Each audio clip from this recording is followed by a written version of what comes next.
अस्सलाम वालेकुम students. Next हमने स्टडी करना है Bronsted Lowry concept of acid and base. ठीक है, एसिड बेस के बारे में लोरी और ब्रोंस्टेड दो साइंटिस्ट हैं, ब्रोंस्टेड एंड लोरी। ठीक है, इन लोगों ने अलग अलग एसिड बेस के ऊपर काम किया था, डिफरेंट रिएक्शंस यहाँ पे उन्होंने हमें दिए हैं और एक न्यू कॉन्सेप्ट दिया है एसिड एंड बेस के बारे में। ठीक है, इससे पहले हमने आर्हीनियस की बात की थी। आर्हीनियस ने एसिड बेस के रिएक्शंस को सिर्फ एक्वस सोल्यूशन में, सिर्फ एक्वस मीडियम में एक्सप्लेन किया था। लेकिन जो है लोरी ब्रोंस्टेड है, इन्होंने नॉन एक्वस मीडियम में, नॉन एक्वस सॉल्यूशंस के साथ, डिफरेंट सॉल्वेंट्स के साथ एसिड बेस के रिएक्शंस को शो किया है। और नेक्स्ट उन्होंने यहाँ पर हमें एक नया कॉन्सेप्ट दिया है एसिड और बेस के बारे में। According to Lowry Bronsted, acid वो स्पीशीज़ होगी जो कि प्रोटॉन को डोनेट करने की एबिलिटी रखती होगी। इसी तरह से बेस वो स्पीशीज़ होगी जो प्रोटॉन को एक्सेप्ट करने की एबिलिटी रखती होगी। इसको हम डिफरेंट एग्जाम्पल्स के साथ देखते हैं। ठीक है, फर्स्ट यहाँ पे एग्जांपल है हमारे पास, हाइड्रोक्लोरिक एसिड है, वाटर के साथ उसका रिएक्शन करवा रहे हैं। ठीक है, अब हमने बात की है कि एसिड वो स्पीशीज़ है जो कि प्रोटॉन को डोनेट करेगी। यहाँ पर एसिड हाइड्रोक्लोरिक एसिड है, इसने क्या करना है, प्रोटॉन को डोनेट कर देना है वाटर को। So this act as acid. अब चूँकि वाटर ने प्रोटॉन एक्सेप्ट किया है, ठीक है ना, ये प्रोटॉन एक्सेप्ट करेगा, H3O में कन्वर्ट हो जाएगा, H3O पॉजिटिव बन जाएगा और यहाँ से ये क्लोराइड आयन रह जाएगा। ठीक है ना, so this one is acid, this one is base according to Lowry Bronsted concept. This one is Lowry Bronsted acid, this one water is Lowry Bronsted base. ठीक है, इसी तरह से एक और रिएक्शन है HCl और अमोनिया का। ठीक है, अब यहाँ पे ये होगा कि हमारे पास HCl में से प्रोटॉन मूव कर जाएगा अमोनिया की तरफ। ठीक है, अब यहाँ पर एक चीज़ इंपॉर्टेंट है, जो मेन चीज़ है अब लोरी ब्रोंस्टेड कॉन्सेप्ट के लिए जो चीज़ होना ज़रूरी है वो ये है कि एसिड के पास अगेन यहाँ पर भी हाइड्रोजन होना ज़रूरी है और बेस के पास लोन पेयर होना ज़रूरी है। लोन पेयर का मतलब कि हमें वही बेस यूज़ करनी है यहाँ पर जिसके पास इलेक्ट्रॉन पेयर मौजूद हो। तो इलेक्ट्रॉन पेयर का क्या काम होगा यहाँ पर, जब एसिड में से प्रोटॉन निकल के अमोनिया की तरफ आएगा यहाँ पर इस एग्जाम्पल में, तो ये जो हाइड्रोजन है अपना बॉन्ड यहीं पे छोड़ के जाएगा। तो होगा ये कि जब ये अमोनिया के पास आएगा तो ये लोन पेयर यूज़ करते हुए अमोनिया के साथ बॉन्डिंग कर लेगा और NH4 बना देगा by using the lone pair of ammonia. ठीक है, और पीछे रह जाएगा क्लोराइड आयन। क्लियर? तो यहाँ पर भी हमारे पास दिस वन इज एसिड। अब अमोनिया ने प्रोटॉन एक्सेप्ट किया है तो ये हमारे पास यहाँ पे क्या है, बेस है। क्लियर? अब यहाँ पर लोरी ब्रोंस्टेड कॉन्सेप्ट के अकॉर्डिंग हमने जो चीज़ नहीं यहाँ पे देखनी है वो है एम्फोटेरिक सब्सटेंस।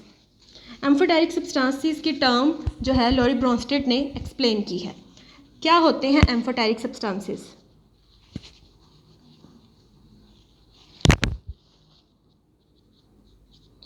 एम्फोटेरिक सब्सटेंस जी, अब एम्फोटेरिक सब्सटेंस वो सब्सटेंस होंगे जो हमारे पास एक सिंगल सब्सटेंस है। फॉर एग्जांपल यहाँ पर वाटर है, ठीक है ना, वो कुछ रिएक्शन में वाटर एज एसिड एक्ट करेगा और कुछ रिएक्शन में वाटर एज बेस एक्ट करेगा। सो इस तरह के जो सब्सटेंसेस होते हैं उनको हम बोलते हैं एम्फोटेरिक सब्सटेंस। वाटर की हम यहाँ पर एग्जांपल लेंगे। वाटर कुछ रिएक्शंस में यहाँ पर एज एसिड एक्ट कर रहेगा और कुछ रिएक्शंस में एज अ बेस एक्ट करेगा। ठीक है, तो लोरी ब्रोंस्टेड ने इस कॉन्सेप्ट को भी एक्सप्लेन किया। यहाँ पर मैं HCl का रिएक्शन, अगेन यहाँ पे वही रिएक्शन हम यूज़ करें, वाटर के साथ करवाती हूँ तो होगा क्या, यहाँ से प्रोटॉन चला जाएगा वाटर के पास, ठीक है ना, H3O पॉजिटिव बन जाएगा। ठीक है, ऑक्सीजन का लोन पेयर यूज़ करके ये बॉन्डिंग यहाँ पे कर लेगा प्लस क्लोराइड आयन। सो यहाँ पर हमारे पास this one is acid, this one is base, क्योंकि इसने प्रोटॉन एक्सेप्ट किया है, इसने प्रोटॉन डोनेट किया है। ठीक है, ये एग्जाम्पल वन। इसी के साथ सेकेंड एग्जाम्पल हम यहाँ पे ले रहे हैं, मैं यहाँ पे ले रही हूँ अमोनिया NH3 प्लस वाटर। अब यहाँ पर क्या होगा, वाटर ने प्रोटॉन डोनेट करना है जो कि अमोनिया के पास आके NH4 बन जाएगा, NH4 positive plus OH negative. अब आप यहाँ पर देखें, अमोनिया ने क्या किया है, प्रोटॉन एक्सेप्ट किया है। So this one is base, water ने प्रोटॉन क्या किया है, डोनेट किया है, दिस वन इज एसिड। ठीक है ना, अब आप इन दोनों रिएक्शंस में देखें, फर्स्ट जो रिएक्शन है उसमें वाटर एज बेस एक्ट कर रहा है और जो सेकेंड रिएक्शन है उसमें वाटर एज एसिड एक्ट कर रहा है। ठीक है ना, so water is amphoteric substance जो कि कुछ रिएक्शंस में एज एसिड एक्ट करेगा और कुछ रिएक्शन में एज अ बेस एक्ट करेगा। ठीक है, तो ये यहाँ से कॉन्सेप्ट क्लियर हो गया। नेक्स्ट हम यहाँ पर बात करेंगे जो लोरी ब्रोंस्टेड कॉन्सेप्ट में एक्सप्लेन की गई है वो है term conjugate acid base pair. Conjugate acid base pair बहुत इंपॉर्टेंट ये कॉन्सेप्ट है, ठीक है। अब कॉन्जुगेट एसिड बेस पेयर को हम यहाँ पर एक जनरल एग्जांपल से सबसे पहले देखेंगे कि होता क्या है। जनरल एग्जांपल मैं यहाँ पे ले रही हूँ, मोनोक्रोटिक एसिड है Ha+B नेगेटिव, यहाँ पे बेस को शो करेगा, ठीक है। अब यहाँ पे हमारे पास होगा ये कि एसिड ने प्रोटॉन लूज़ करना है और जो चला जाएगा बेस के पास, सो बन गया BH प्लस क्या रह गया A नेगेटिव, ठीक है। अब इसमें हमारे पास एसिड कौन सी है, बेस कौन सी है, कॉन्जुगेट एसिड कौन सा है और कॉन्जुगेट बेस कौन सी है, अब मैं वो आपको बताऊंगी। इसने प्रोटॉन लूज़ किया है, इसने अपना प्रोटॉन दे दिया बेस को, so this according to the Lowry Bronsted concept जो प्रोटॉन देगा वो क्या है एसिड, और जिसने प्रोटॉन एक्सेप्ट करना है वो क्या है बेस। और जब बेस नेक्स्ट अब देख लें, जब भी कोई एसिड प्रोटॉन लूज़ करेगा, प्रोटॉन लूज़ करने के बाद, ठीक है ना, वो कन्वर्ट हो जाएगा कॉन्जुगेट बेस में। अब जैसे यहाँ पे मैंने Ha लिखा है, Ha ने प्रोटॉन अपना लूज़ कर दिया, यहाँ पर रह गया A negative, so this one is conjugate base. Her acid की कॉन्जुगेट बेस होती है, जब वो प्रोटॉन को लूज़ कर देगा वो कन्वर्ट हो जाएगा कॉन्जुगेट बेस में। इसी तरह से ये बेस है, इसने क्या किया, प्रोटॉन एक्सेप्ट कर लिया, सो ये कन्वर्ट हो गया, ये BH बन गया और ये कन्वर्ट हो गया कॉन्जुगेट एसिड में।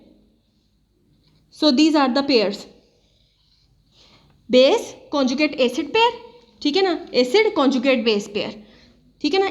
एक ये पेयर है और एक ये पेयर है, ठीक है ना। हर एसिड जब भी कभी भी प्रोटॉन को लूज़ करेगा, ठीक है ना, प्रोटॉन को लूज़ करने के बाद वो कॉन्जुगेट बेस में कन्वर्ट हो जाएगा। इसी तरह से जब बेस प्रोटॉन एक्सेप्ट करेगी तो वो कन्वर्ट हो जाएगी कॉन्जुगेट एसिड में।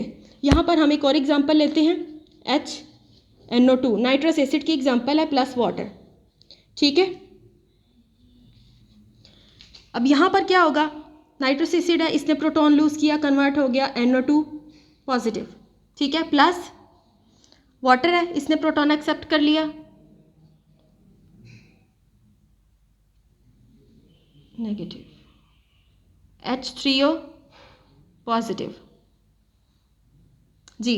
वाटर ने प्रोटॉन एक्सेप्ट किया, वो कन्वर्ट हो गया H3O पॉजिटिव हाइड्रोनियम आयन में, ठीक है। अब यहाँ पर होगा ये, अब आप देखें एसिड है, एसिड ने प्रोटॉन लूज़ किया, प्रोटॉन लूज़ कर दिया, सो दिस वन इज एसिड, ठीक है। इसने प्रोटॉन, ये वाला प्रोटॉन एक्सेप्ट कर लिया, सो दिस वन इज बेस, ठीक है। अब नेक्स्ट, एसिड जब प्रोटॉन को लूज़ कर देता है वो कन्वर्ट हो जाता है कॉन्जुगेट बेस में, सो this one is conjugate base, ठीक है ना। और जब बेस प्रोटॉन को एक्सेप्ट कर लेती है सो कन्वर्ट हो जाती है कॉन्जुगेट एसिड में, कॉन्जुगेट एसिड कॉन्जुगेट बेस, ठीक है ना। एसिड कन्वर्ट हो जाएगा कॉन्जुगेट बेस में और जो बेस है वो कन्वर्ट हो जाएगी कॉन्जुगेट एसिड में, ठीक है ना। अब यहाँ पर ये हमारे पास कॉन्सेप्ट है कॉन्जुगेट एसिड बेस पेयर का, ये हमारे पास कॉन्जुगेट एसिड बेस पेयर इस तरह से होते हैं। अब इसका क्या इफेक्ट होता है एसिड और बेस की स्ट्रेंथ पे, हम वो अब देखेंगे, ठीक है। ये मैं रेस कर रही हूँ। स्ट्रॉन्ग एसिड, जितना ज़्यादा स्ट्रॉन्ग एसिड होगा उसकी कॉन्जुगेट बेस उतनी ही वीक होगी, वीक कॉन्जुगेट बेस, ठीक है। Strong acid weak conjugate base. इसी तरह से अगर हमारे पास कोई स्ट्रॉन्ग बेस पड़ी है, स्ट्रॉन्ग बेस है, उसकी जो कॉन्जुगेट एसिड होगा वो वीक होगा, वीक कॉन्जुगेट एसिड, ठीक है ना। जितना ज़्यादा एसिड स्ट्रॉन्ग होगा उसकी कॉन्जुगेट बेस उतनी ही ज़्यादा वीक होगी। इसी तरह से स्ट्रॉन्ग बेस होगी तो उसकी कॉन्जुगेट जो एसिड होगा उतना ही ज़्यादा वीक होगा। इसी तरह से अगर हम वीक एसिड लेंगे तो उसकी कॉन्जुगेट बेस स्ट्रॉन्ग होगी, वीक बेस लेंगे तो उसका जो कॉन्जुगेट एसिड होगा वो स्ट्रॉन्ग होगा, ठीक है ना। इन्वर्स होगा, अब सिंपली सी बात है, इन्वर्स होगा। अगर हमारे पास स्ट्रॉन्ग एसिड है तो उसकी कॉन्जुगेट बेस वीक हो रही है, ठीक है ना। इसी तरह से अगर हमारे पास वीक एसिड है तो उसकी कॉन्जुगेट बेस स्ट्रॉन्ग होगी, ठीक है ना। So overall this is the concept of conjugate acid base pairs. Next हम बात करेंगे क्लासेस के बारे में, classes of Lowry Bronsted acid and base. Classes, ठीक है ना। अब यहाँ पे हमारे पास दो क्लासेज हैं, मोनोप्रोटिक एसिड है, मोनोप्रोटिक एसिड। इसको हमने डिफाइन करना है according to Lowry Bronsted concept. Monoprotic acid क्या होते हैं एंड पॉलीप्रोटिक एसिड क्या होते हैं।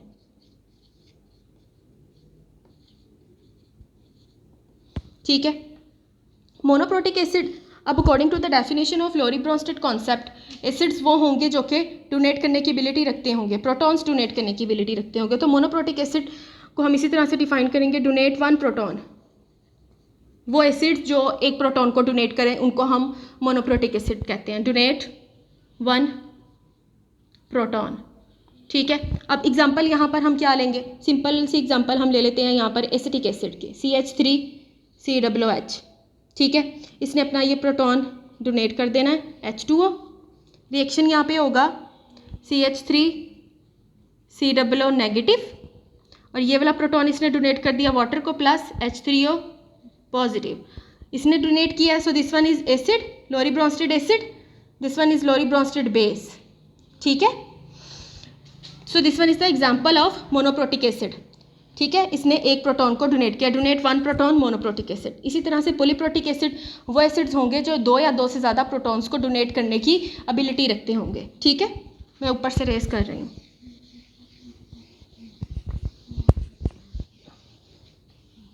पॉलीप्रोटिक एसिड,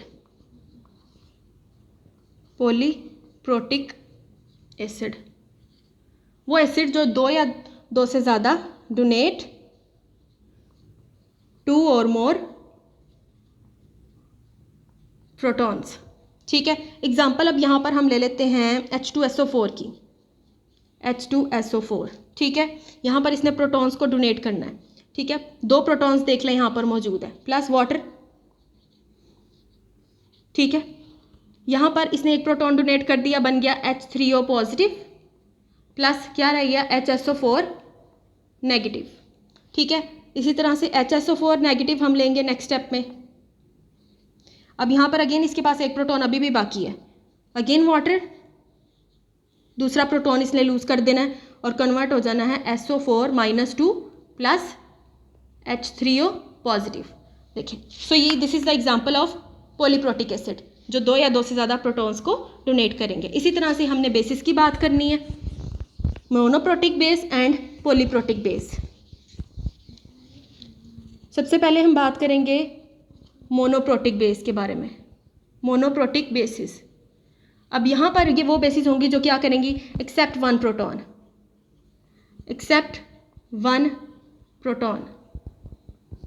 ठीक है, अब इसकी एग्जांपल देख लें, HS नेगेटिव है, अब इसके पास यहाँ पर एक प्रोटॉन मौजूद है, इसने क्या करना है, इस प्रोटॉन को एक्सेप्ट करके H2S में कन्वर्ट हो जाना है, हाइड्रोजन डाइसल्फाइड में। This is the monoprotic base. इसी तरह से नेक्स्ट हम बात करेंगे पॉलीप्रोटिक बेस के बारे में। पॉलीप्रोटिक बेस, अब पॉलीप्रोटिक बेस में क्या होगा कि वो एक्सेप्ट करेंगी टू और मोर प्रोटॉन्स। एक्सेप्ट वो बेस जो दो या दो से ज़्यादा प्रोटॉन को एक्सेप्ट कर सकती है, टू और मोर प्रोटॉन्स, H पॉजिटिव आइंस।